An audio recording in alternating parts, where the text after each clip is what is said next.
Body cams. Worn by first responders, they capture some of the most chilling and haunting clips to grace this earth.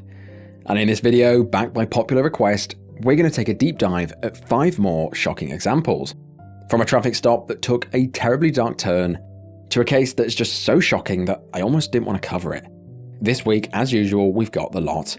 So grab a drink and draw the curtains, and let's get right into it.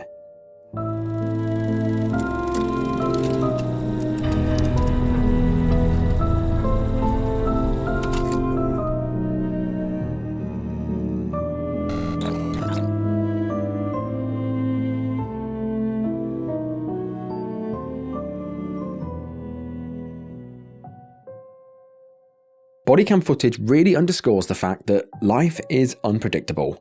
None of us know what's around the corner, whether that be for good or bad, and sadly, this entry is a perfect example of that. This first haunting entry was recorded on the night of September 19th, 2024 in Houston, Texas.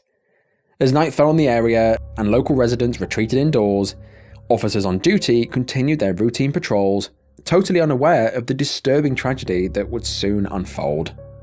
That night, Officer Shelby Kennedy and Officer Joshua Rosales from the Houston Police Department were out on patrol doing what they do.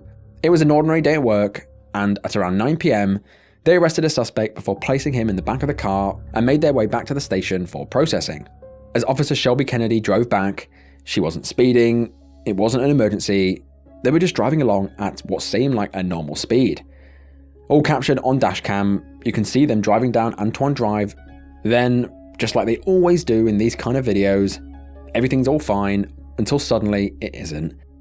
At around 9:52 PM, as Officer Shelby Kennedy puts her foot down, driving along the still busy road of Antoine Drive near Piedmont, out of the darkness steps a group of people straight onto the road.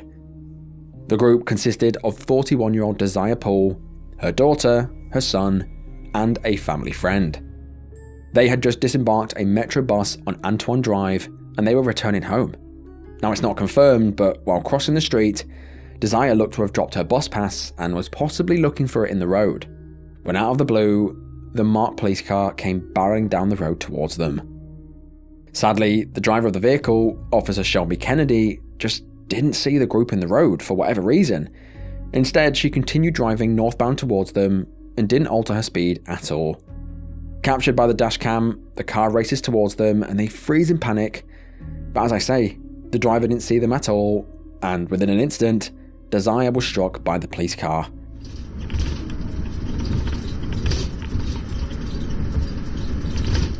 Whoa, whoa, whoa, whoa! Oh, shit! Oh my fucking God! You didn't see them?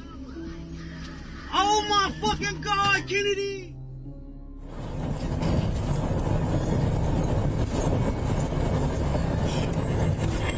Whoa, whoa, whoa! Oh my God! Oh my fucking God! You didn't see them? No!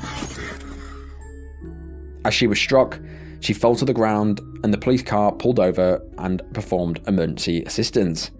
Amazingly, only Desire was struck. The rest of the people, Desire's daughter and the friend and the son, were narrowly missed. But as I say, sadly Desire just wasn't so lucky. She was mowed down right in front of her kids and suffered grievous injuries. In the middle of the road, as cars continued driving by, Officer Rosales tried his very best to save Desire's life as the children stood around crying. They scream at Officer Shelby to call an ambulance, to which he replies, "I already did." As Officer Shelby sits in the police car, one of the children rushes to the window and says, "You just killed my mum." Absolutely chilling.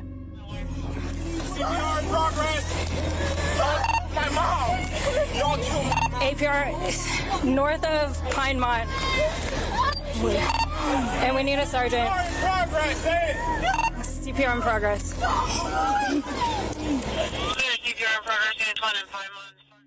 Both body cams at the scene captured the most horrific nightmare. Her kids could do nothing but watch as Officer Rosales continued CPR, but it just wasn't looking good. She had blood coming out of her nose and mouth, and she was drifting in and out of consciousness.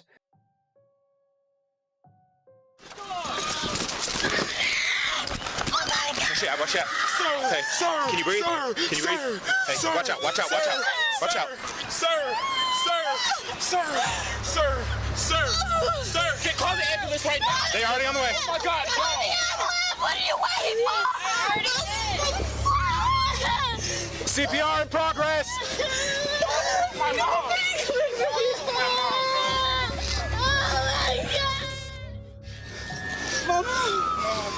Do not die on me. Come on, pray. Jayla, come here. She's waking up. Mom, wake up, please. Just give me some space, buddy. I know, I understand. Just give me some space. I understand. Who was driving the car? Hey, breathe. Come on, breathe. Can you breathe? Can you talk to me? Can you talk to me? Where we need you. Mom, I'm telling you. Hey, I understand. Just give me some space, buddy, okay? Just give me some space. I'm doing what I can. Hey, can you breathe? Can you breathe? Can you talk? Can you talk? Please. Hey, she's moving. Hey, can you talk? Her leg. She got blood in her mouth. I understand. She might. Hey, let's get her in recovery. She started breathing. Don't. Yeah. All right. You guys know where you're going? Her kids begged her to stay awake, but sadly, it was all in vain. Despite rushing her to the hospital, Desire was pronounced dead on arrival. Now, this is all just horrifying enough, but bizarrely, the Houston Police Department released this body cam footage to the public in late November, just days before Thanksgiving, before even sharing it with the family beforehand, sparking huge public outcry as well as raising questions about the timing of the release. At the same time, the police publicly stated that Desire wasn't on a crosswalk and that she'd simply stepped into the road, essentially placing blame on her. However, upon rewatching the dashcam video, it's clear at least one person could be seen from a distance in the roadway for about 5 seconds before the impact. The other officer in the car even shouted, "Whoa, whoa, whoa," before the crash, but Shelby just didn't slow down at all. It was like she was in her own little world. If she'd just tapped the brakes, even just a little bit, it's possible that Desire may still be here today and her kids would still have their mum. Just 2 months after the incident, in December of 2024, much to the family's disgust, Officer Kennedy returned to active duty, but the Houston Police Department publicly stated that this does not imply that she had been cleared of any wrongdoing. Now, this is just another one of those cases that hit me hard. 1 minute the family was there, crossing the road, and literally within a second of that car hitting Desire and her hitting the floor, she was dead. It still blows my mind how fast life can turn on its head and place you in a reality that you didn't even consider. Honestly, it made me tear up while researching and voicing this because it's just so unbelievably tragic and so unbelievably avoidable.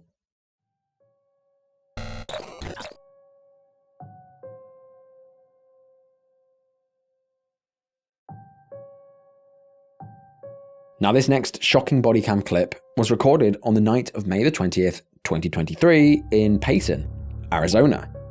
That night, at around 11:15, officers from the Payson Police Department were out conducting their usual traffic stops along the highway of 260 and East Highland Drive. It was a usual night when all of a sudden they clocked a vehicle driving 69 miles an hour in a 59 miles an hour zone. Officers turned on their lights and followed the driver, who pulled over shortly after. And this is where the body cam begins. Inside the car were 3 men. The officer asked them in the car if they had any weapons, to which they responded no. The driver said that he was out taking these 2 passengers back home, a father and son, and this is when the officer noticed a pungent smell of alcohol emanating from within the car. He looked in and saw an open beer can, and this was enough to have the driver step out to perform a sobriety test.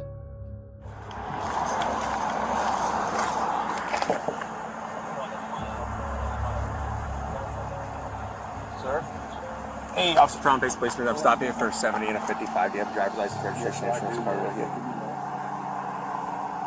I'm gonna have to call my dad to get the insurance information, so I'll email him. Okay, yeah, that's fine. Any weapons or anything in here? Oh, no, sir. No. I'm just trying to help them take this here because we're homeless and things like that. Okay. That's good. Hello, how are you? Registration, I guess? All right. So who's been drinking in the car? Just you? Have you been drinking at all? Nothing. I'm just bringing them up the road because they said they can go to store. Can I have you put the cigarette out? Can I have you just step out for real quick? Yes, sir, yeah. I want to make sure you're good to go, and I'll get you on your way. Yes, sir. Yeah, thank you. All right. Yeah, well, I'm trying to get the insurance, though. No worries on that. Go ahead, just set that phone on the driver's seat. All right, and then go ahead and put your cigarette out for me. All right. You want you get my insurance stuff, too? Nope, don't worry about that. All right. All right, we'll walk back to the second car, all right? So no alcohol at all for you tonight? No, I had a drink way earlier, a couple hours ago. But what time was that? 3, 4, 2 o'clock, whatever. Yeah, I'm just letting these things start, dude. The driver stepped out of the car and identified himself as 45-year-old James Gardner. He said that he hadn't had a drink in hours and that he was happy to conduct the sobriety test. The officer proceeds to run through the various tests and everything seems okay. The only thing that the officer noted was that James had 2 differently dilated pupils, which is very odd. Sir, what I want you to do is keep your head still, follow your eyes, and your eyes only with the green light, all right? Do you normally have 2 different pupil sizes? Yes, I don't know. Just keep it still for me. Now, there we go. Now the left eye was just a little... They better now? Yep. I do get a twitch on this side. Okay, yeah, no, your left Yes, eye was sir, just a little squinting a little bit. All right, just keep your head still, follow that with your eyes and your eyes only, all right? Keep your head still for me, okay? Oh, head still. Okay. Yeah.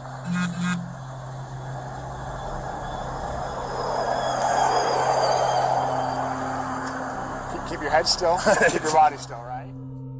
James continues to conduct the sobriety test. He was talking normal, there was absolutely nothing wrong with him, when without warning, he stumbled forward and falls straight down onto his face. Where'd you said you had pizza? Yeah, we had pizza at the right across Boat by Bass. It was $27 one. Yeah. Okay, that's not too bad. I'd like to run you through a couple more tests. Do you have any condition that would prevent you from walking, turning, or balancing on one leg? Shouldn't. No, shouldn't. Outside the mountain out here. Yeah, we'll go up here, though, okay? I'm going to have this car up. Go ahead. Just wait right here for me, all right? Yeah, I'm good. You all right? Up.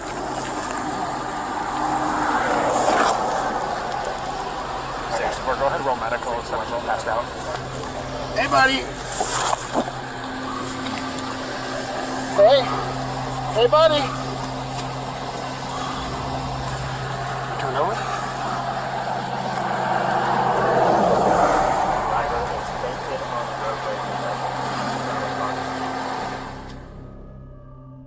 Officers rushed to his aid to find that he was completely unconscious. In the fall, he'd hit his head pretty hard on the concrete and was bleeding profusely from his nose. Officers were shocked and dumbfounded. There didn't seem to be anything wrong with him, he wasn't slurring his words, he seemed to be having a normal conversation, and just minutes ago he was driving a car, and now he was out cold. The officers believed that he had overdosed on fentanyl. Officers administered a shot of Narcan, but this had no effect. Police teams then began questioning those inside the car as to what he had taken, and despite asking multiple times, the 2 gents inside the car, a father and son, claimed that he had taken nothing except cannabis, meaning officers had no idea what to do to help save his life. So James just totally passed out, like 100% full on, just fell over. You guys aren't in any trouble, but just because we're going to be dealing with that for a minute, would you mind just stepping out for a second? Hello, sir. I'm not sure if you heard me. Did you hear what I was saying? Yeah, so James just totally passed out, like just now? Totally fell over. So you guys aren't in any trouble, but we are going to be dealing with that for a second. So would you mind stepping? I guess they were just talking and then all of a sudden just full on fell over. So has he been using tonight? No. Guys, let me tell you, at this point, it's not a matter of police, it's a matter of his medical well-being and life, right? Yeah. So if he has been using, it's good for us to know so that they can take care of it. Yeah. I know you guys, I know you have used in the past. Like I said, this is not a police-related thing, this is his life we're talking about. So if he's been using, or if you guys have been using tonight, now is the time to let us know if he did or not. You don't know? What's his drug of choice? Is it fentanyl? Long time ago, yeah. Long time ago? What has he been using recently? And again, guys, I need to know for his, You're not sure? No. Okay. Is it M30s, the blues? Not sure? Not sure. Okay. Paramedics arrived at the scene and rushed James to hospital, but nothing could be done to save his life, and he was pronounced dead. While awaiting the toxicology report, police continued to question the two passengers as to what they were up to that day. Both of their stories matched up, stating that they'd met earlier in the day for a Mexican meal and shared a few drinks together with James. After the day, James, only having a couple of beers, decided to drive them all home in his car. Now this all just wasn't adding up. After searching the car, police found evidence of drug use in the form of 2 baggies with a white substance inside it. Unaware that drug evidence had been discovered, one of the passengers, the son, admitted that James was partial to meth in the past, but did not consume any that day. Police then said that he wouldn't get into any trouble if they were, and so the son finally admitted that both he and James had shared meth that day, and that James had taken 2 pills which he believed to be fentanyl just as he was being pulled over. Upon this admission, they arrested the son for possession of a dangerous drug as well as drug paraphernalia. Now after the toxicology report came back, it showed that James had various drugs within his system, but ultimately no fentanyl. His cause of death was found to be dilated cardiomyopathy, caused by his years of meth and alcohol use. This is a condition where the heart's chambers, particularly the left one, becomes enlarged and the muscle becomes thinner and weaker, and it struggles to pump blood around the body effectively. Those fentanyl pills that he ingested just before being pulled over weren't in his system at all. So these were in fact assumed to be meth, which is why he reacted the way he did. This case barely made the news. No headlines, no viral outrage. It was just another quiet death at the side of the road. But James Gardner's family just weren't convinced. They suspected foul play and demanded answers. In response, police teams released this very bodycam footage to show the world and his family exactly what occurred that night.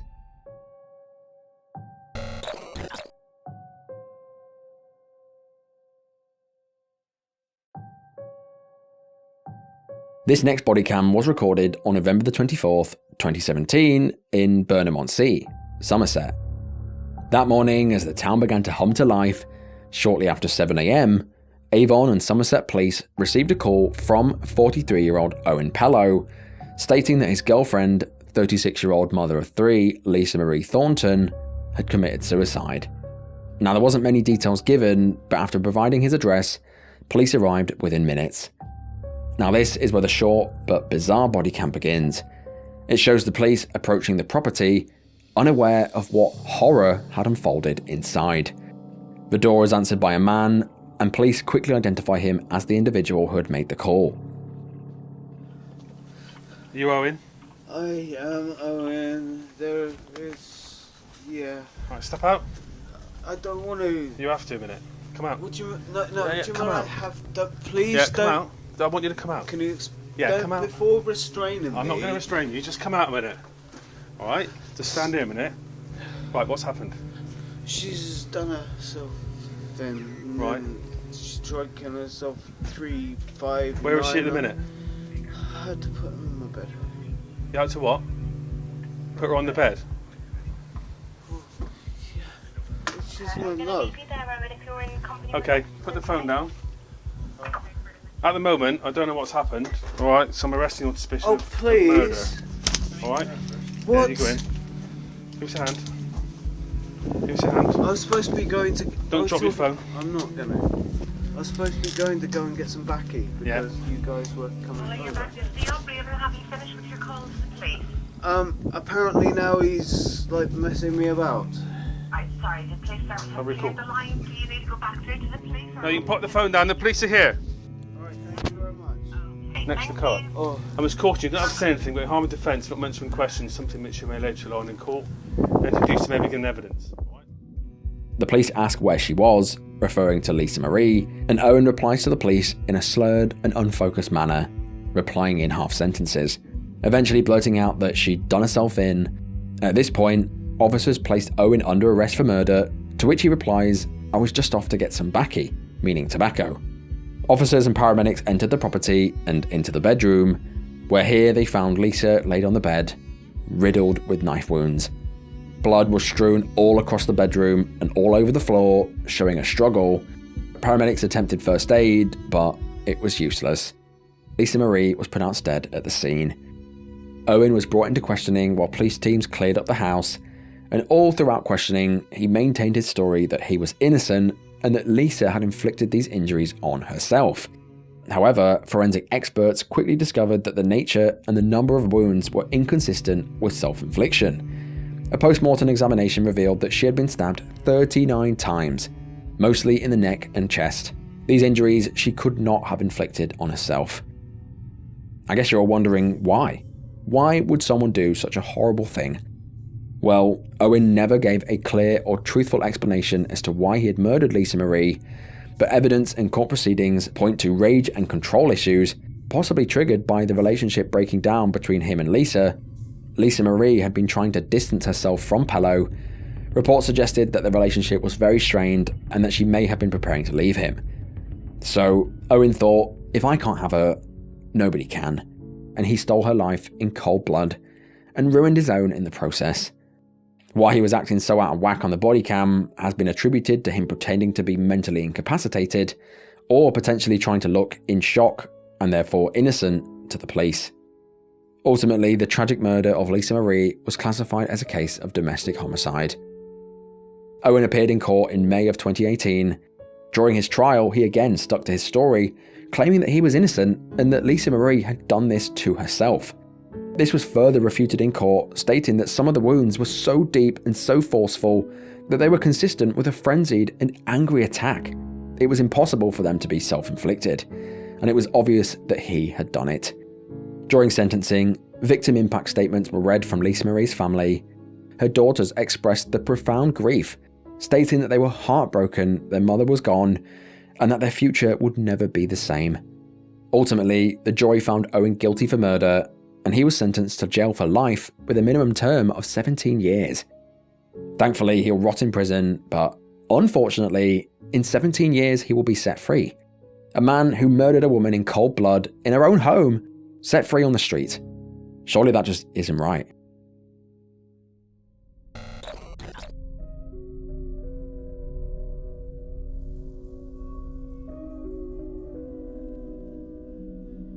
This next truly haunting entry brings us to the city of Flagstaff, Arizona, on the 27th of December 2014. That day, as many were recovering from Christmas and spending time with their families, for one couple, it would be their last. 28-year-old Robert Smith was at home with his girlfriend when they got into an argument over dirty dishes. Apparently, one had trifled and left the bowls dirty, and things escalated quickly. Before long, Robert's girlfriend phoned the police for assistance. The Flagstaff Police Department assigned 24-year-old Officer Tyler Stewart. Tyler had been with the department for less than a year and was considered a rookie. He was known for being dedicated, calm, and professional, the kind of officer who really took his time to understand what was going on when he attended scenes. So he was the perfect officer to send. Officer Stewart attended the woman's residence who called 911 at around 11 AM, but Robert was already gone. He'd trashed the house, completely wrecked it, and so police headed to his home. When they got there, his roommate said Robert had fled out the back door. Officer Stewart tried to track him down, but he had disappeared. After filing the paperwork, he returned to the station and found that Robert had left a message, specifically for him. Officer Stewart phoned him back, and on the call, Robert asked if he was in any trouble. Stewart responded that he needed to speak with him better to understand the situation, so they agreed to meet in person at Robert's house. Shortly after, Officer Stewart returned to Robert's home, completely alone.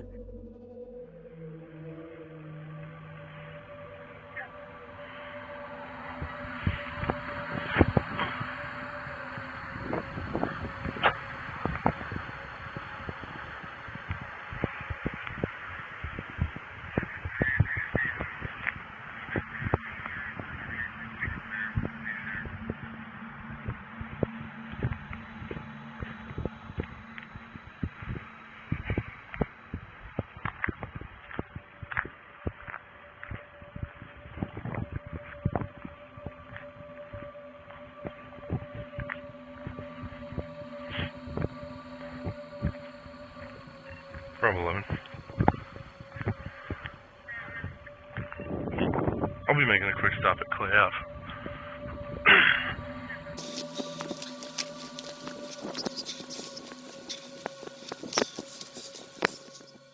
All captured on his body-worn camera, the officer approaches Robert's door and he asked him if he could speak outside. Robert agrees, but not before heading back to his bedroom to grab something. It's over here. Yeah. Alright, I'll follow you. Alright. Robert returns back to the door with his hands in his pockets. He goes outside, and instantly Officer Stewart senses that something is off.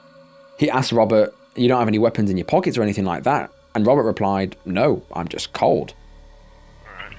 Don't have any weapons in your pockets or anything like that? I'm just cold. Okay. Tooth does not let me eat days. Okay. How bad is the pain? On a scale of 1 to 10, like a 12. Like a 12? It shoots up to here. Okay.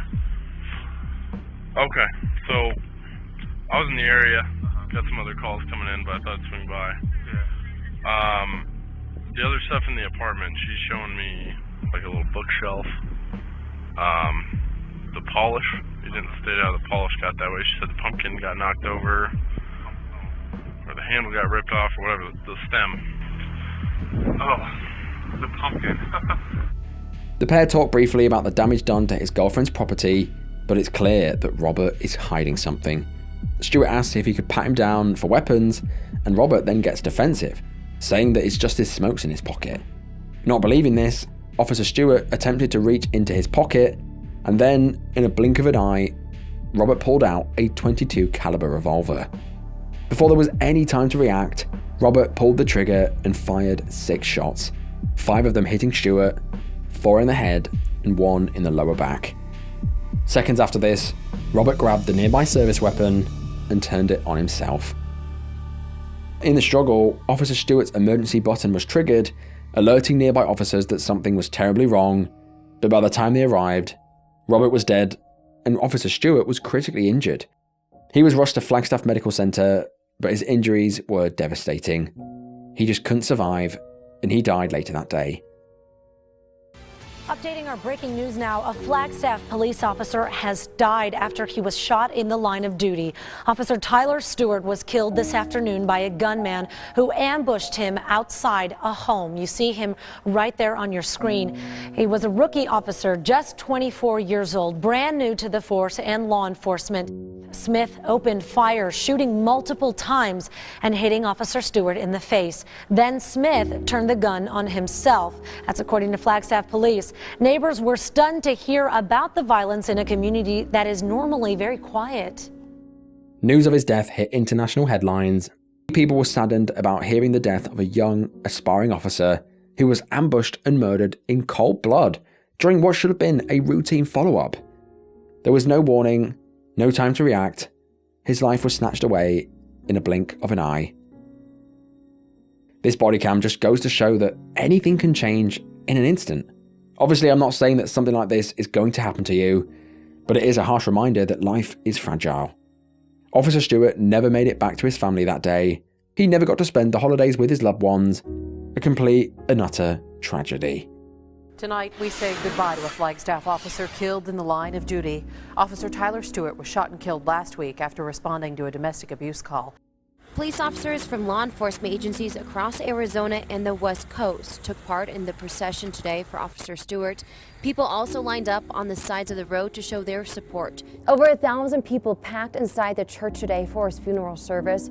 The most emotional speaker, as I'm sure you could imagine, was his dad, who's also a police officer for DPS.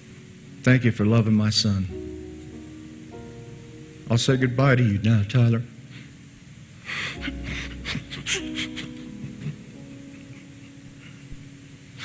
My son and my friend. I'll see you on the other side. According to multiple websites, this video was the first time an officer's death was captured on his own body cam.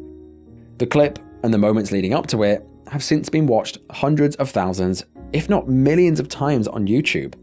Today, officers all across the world use it in training, meaning despite how truly devastating the clip is, the footage has likely saved countless lives.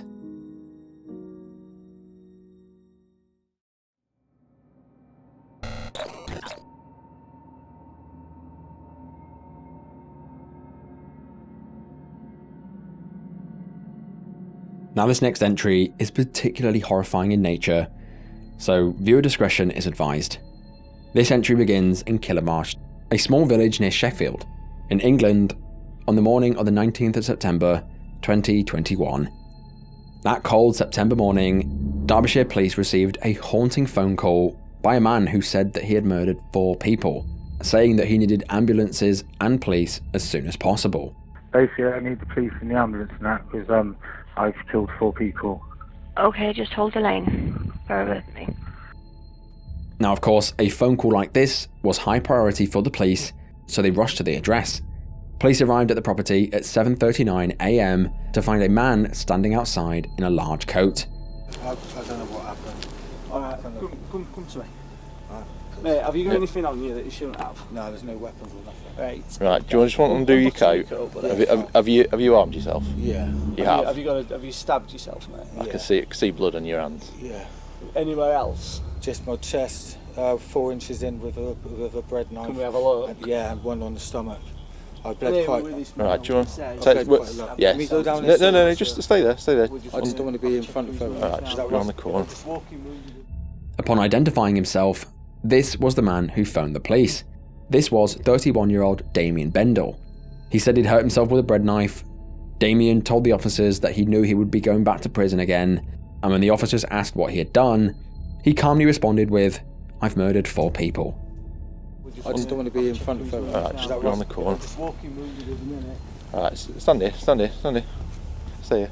Right, so, we're told you, I know what's going to happen to you now, mate. Well, I know it's going to happen when we go to prison, obviously, again. Why, what have you done? Have you done something to anyone else? Yeah. What have you done? I've murdered 4 people. He's been calm and compliant, but he's got some stab wounds to his chest. They're not oozing blood, but he's saying that his family are inside and that he believes he has murdered them. Are you alright for me to go in? Police entered the property in Chandos Crescent to find a scene of total, unimaginable horror. In each of the bedrooms was a brutal murder scene. Inside lay the bodies of 31-year-old Terry Harris, Damien's girlfriend, who was pregnant, as well as her 2 children, 13-year-old Paul Bennett and 11-year-old Lacey Bennett. Lacey's best friend, who had been staying over for a sleepover, had also been murdered. But what had exactly happened? On the evening of Saturday the 18th of September 2021, Damien was at his girlfriend's home in Killamarsh with the 3 children. It was meant to be a normal, fun weekend sleepover, and early in the evening, Terry had taken the kids, John Paul, Lacey and Connie, out to the local park. After going to the park, Terry and Damien were seen on CCTV walking to a nearby co-op to buy some alcohol, before returning home, placing them at the house at around 8 PM. Once back at the house, the pair drank together while the children continued hanging out in the other room. Before long, they all hit the hay, all except Damien. Damien had a history of serious and violent offences dating all the way back to 2004. Just to name a few, he had been arrested for robbery, attempted robbery, and violence. To add to this, he was a serious and heavy coke user and had a long-standing pattern of erratic and violent behaviour, one that probation officers should have identified as a serious risk. Weeks before this, he was given a suspended sentence for arson, which included a curfew requirement at his girlfriend's house. Despite Damien having violent tendencies, a history of aggression, and even telling officers that he had violent thoughts, he was deemed a low risk to partners and children and was placed at his girlfriend's house. A very, very big mistake. After reportedly consuming copious amounts of cocaine, shortly after 9:40 PM, Damien grabbed a claw hammer and turned on the innocent people in the home. First, he crept into Terry's room as she slept and brutally attacked her. He then went into each room with the claw hammer in hand and murdered the people inside. The next room he went to was Lacey and John Paul's room. He murdered them while they were sleeping. He then murdered Connie Gent, just 11 years old, who was sleeping next to Lacey for a sleepover, staying in a house that she thought was safe, and she lost her life. Following the brutal killings, hauntingly, Damien stayed in the house for a number of hours, until the following morning when he called a taxi to Sheffield. Captured on CCTV, you can see in his hand was a black bin bag, in which contained John Paul's Xbox. He then asked the taxi driver to drive him to a local cash converters, where here, while the bodies were still inside the home, traded the Xbox for some cash and then exchanged that cash for drugs. Just before reaching the house again, he can be seen that morning stopping by the shop for cigarettes, smiling as he walks out.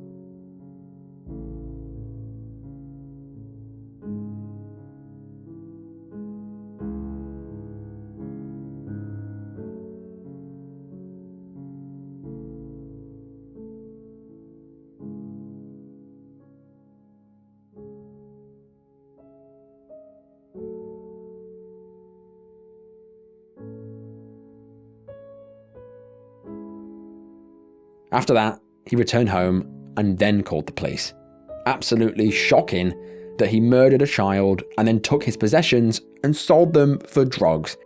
Wow, it really makes my blood boil just reading this. Shortly after discovering the grisly scene, Damien was arrested under suspicion of murder and held until his court date. He's been calm and compliant, but he's got some stab wounds to his chest. They're not oozing blood, but he's saying that his family are inside and that he believes he has murdered them. Do you want to go? Are you alright for me to go in? Yeah.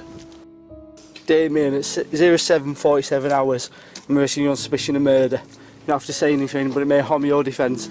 Do not mention when questioned something later rely on in court. Anything you do say may be given in evidence. Your arrest is necessary to protect you from harm, to prevent your disappearance, for a prompt and effective investigation. Okay? We're going to get you up, we're going to put you in the back of the van. Stand up. When the story finally hit the news, nobody could believe the brutality of the crime and the callousness of it. To murder a pregnant woman and children with no trigger, no arguments, a random unprovoked attack that ended the lives of 5 innocent souls. Nobody could believe it. She's doing it, go on, Liam, push it. As he posted these Facebook videos of his children John and Lacey playing, Dad Jason Bennett said he was heartbroken. That's you, darling. The 11 and 13-year-old were found dead in a house in Killamarsh alongside their mother Terry Harris and Lacey's friend 11-year-old Connie Gent. Police called there just before 7:30 yesterday morning. Amongst the tributes at the scene today, 2 grieving grandparents. Just lovely. You can't take. Lacey liked girly stuff. Lacey was a proper girl, pink and sparkly, and yeah. John was just all into computers and that.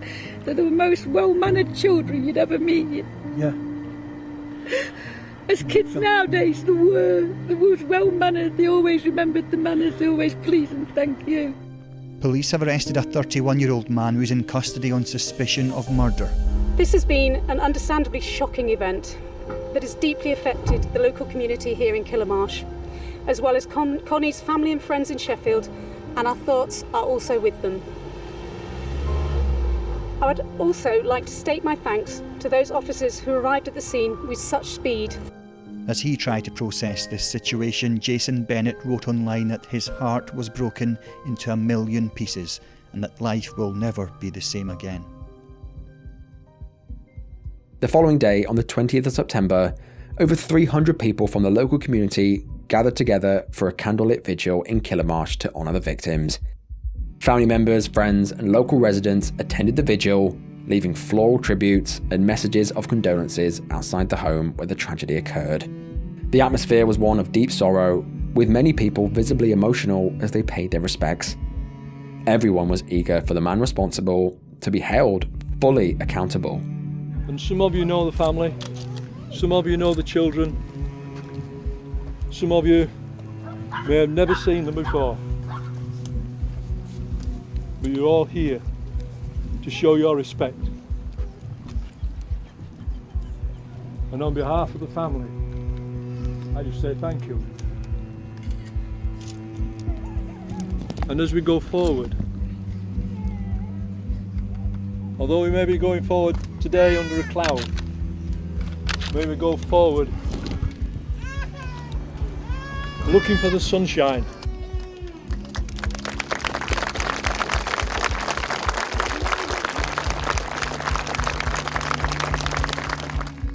In the aftermath of the killings, as I said, Damien was arrested and charged with 4 counts of murder, and upon forensic examination, 1 count of rape. Horrifyingly, like this whole thing wasn't bad enough, he'd also sexually assaulted Lacey as she died from her injuries. On the 21st of December 2022, Damien appeared at court and pleaded guilty to all charges. The judge said that Bendel committed acts of unspeakable savagery. He noted that this was not a case of someone losing control in maybe a drug-fueled rage.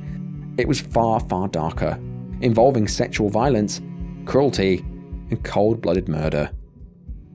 The judge sentenced him to a whole life prison term, meaning he will never leave prison and will never ever be eligible for parole.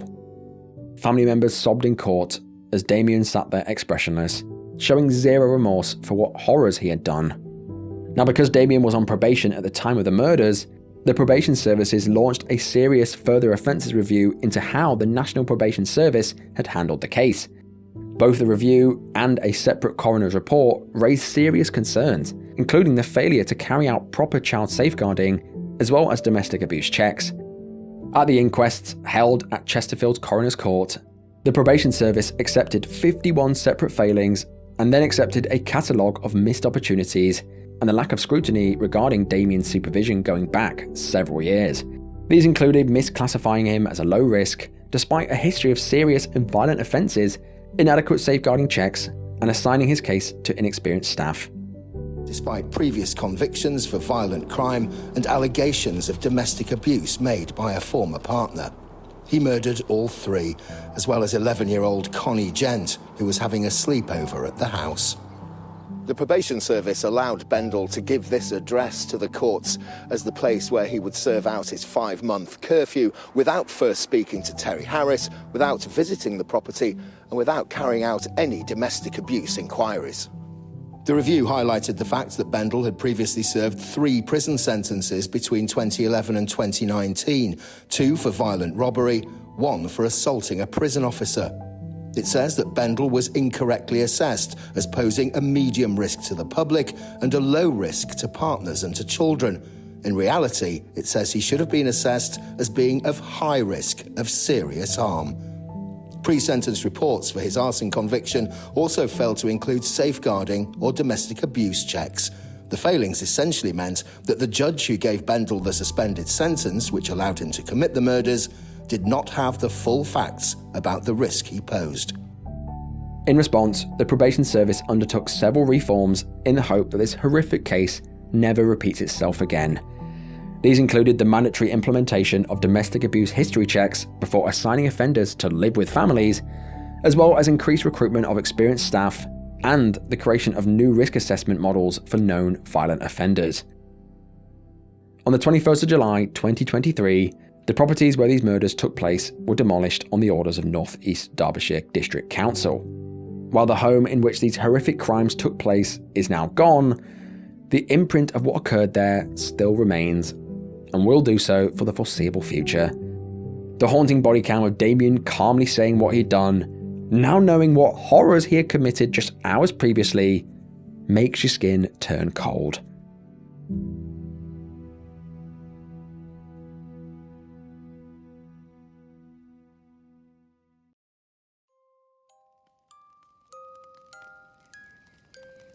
But that is the end of the video.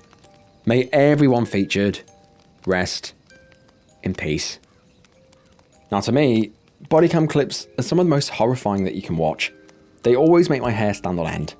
Watching how a scene can go from completely normal to totally tragic in literally the blink of an eye really reminds me of how sudden life can change. But starting from the top, we've got the officer that ran down Desire. Absolutely shocking stuff. I have no idea why Officer Shelby just didn't see the group in the road. She had 5 to 6 seconds before the impact to make any evasive action or maybe slow down, but she didn't. I guess it's just one of those times where the person just doesn't see them for whatever reason. Like these people that are waiting at a junction and just pull out in front of a bus. Maybe she was thinking about something, or who knows. The fact the clip was released before the family had even seen it is very cruel. I mean, they're all crying, they're begging their mum to stay awake. It's just heartbreaking. Officer Shelby returning to the force shortly after was also a bit strange. Surely these kind of things warrant longer time off, warrant longer investigation, but I guess not. Then we've got the traffic stop that turned deadly. Nobody could have predicted this. It was all so sudden and so out of the blue that it shocked me watching it. He wasn't slurring his words, he wasn't falling over or anything like that. I guess the tablets that he ate prior to getting pulled out of the car just caused his heart to stop. Why his passengers didn't tell the police what he'd taken, who knows? They could have easily saved his life, but chose not to. Of course, we can't forget the body cam of Owen Pello. The faces that he pulled and the things that he said when he approached the door is all just very bizarre. It was like he was trying to act crazy so he could get out of the sentence, but clearly this didn't work. Why he murdered Lisa Marie and stole the mum from 3 children, only he will ever know.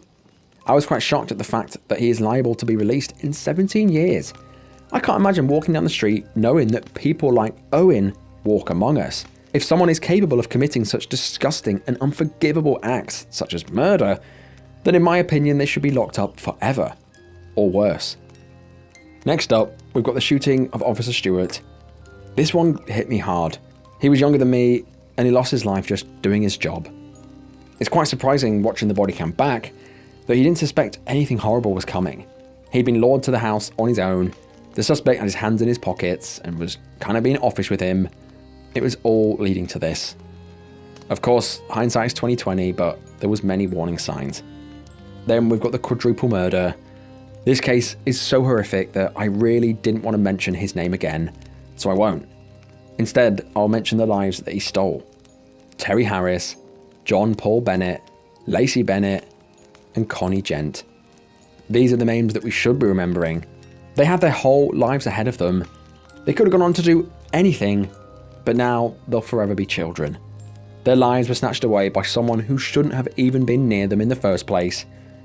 Terry being pregnant at the time of the attack makes this whole case worse, and then the unspeakable things that Damien did to Lacey as she passed away just makes me physically sick. But what did you guys think of this one? As always, you guys know I try to read each and every comment, so do let me know your opinion in the comments section below.